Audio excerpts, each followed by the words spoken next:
അജയേ, ആ നിങ്ങൾ വന്നോ? ഇതന്നെ എത്ര താമസിച്ചേ? ഓ ചന്തയിലൊക്കെ എന്നാ തിരക്കടി. അയ്യോ എന്തൊരു ചൂട്.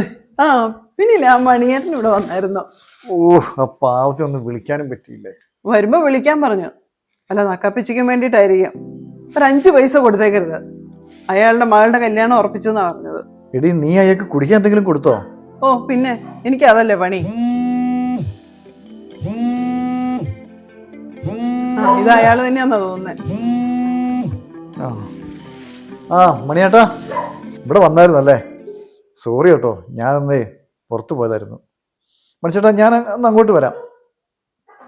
ആണോ? ഇങ്ങോട്ട് വരുന്നുണ്ടോ? ഓക്കെ ഓക്കെ, ഞാൻ വെയിറ്റ് ചെയ്യാം. ഒരു പ്രശ്നമില്ലെങ്കിൽ പോരെ. Okay, thank you. അയാൾ പിന്നെയും വരുന്നുണ്ടല്ലേ? ഞാൻ പറഞ്ഞത് ഓർമ്മയുണ്ടല്ലോ. ആ മണിയേട്ടാ ഇരിക്കേ. എടേ നീ പോയി ചായ എടുത്തേ.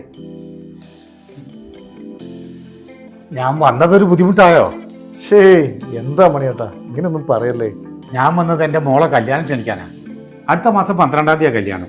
നിങ്ങളെല്ലാവരും വരണം. അതുവരെ ഞങ്ങൾക്ക് ലീവ് ഒന്നുമില്ല. ഞങ്ങൾക്ക് തിരിച്ചു പോകണം.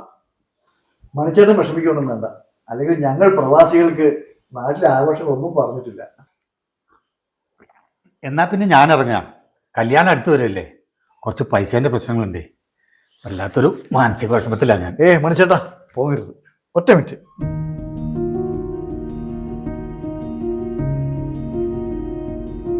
മണിച്ചേട്ടാ ഇത് സ്വീകരിക്കണം. 5 ലക്ഷം രൂപയുണ്ട്. ബാങ്കിൽ നിന്ന് ലോണൊന്നും ശരിയല്ല ഞാൻ അറിഞ്ഞു. അതൊന്നും വേണ്ട മോനെ, കാര്യങ്ങളൊക്കെ നടക്കും. വേണം മണിയേട്ടാ. ഈ തുക ഒന്നുമല്ല. അന്ന് എൻ്റെ സ്വന്തക്കാരും കൂട്ടുകാരും എല്ലാം എന്നെ ഉപേക്ഷിച്ചു. എനിക്ക് ഗൾഫിൽ പോകാൻ വിസ വന്നപ്പോൾ സ്വന്തം വീട് പണയം വെച്ച് 2 ലക്ഷം രൂപ വന്നത് മണിയേട്ടനാണ്. നമ്മൾ ഇന്നത്തെ ഈ സൗകര്യത്തിനെല്ലാം കാരണം ഈ മനുഷ്യനാണ്. എനിക്കിതൊന്നും അറിയില്ലായിരുന്നു മണിയേട്ടാ. ഇത് സ്വീകരിക്കണം. മോളുടെ വിവാഹം ഭംഗിയായിട്ട് നടത്തണം.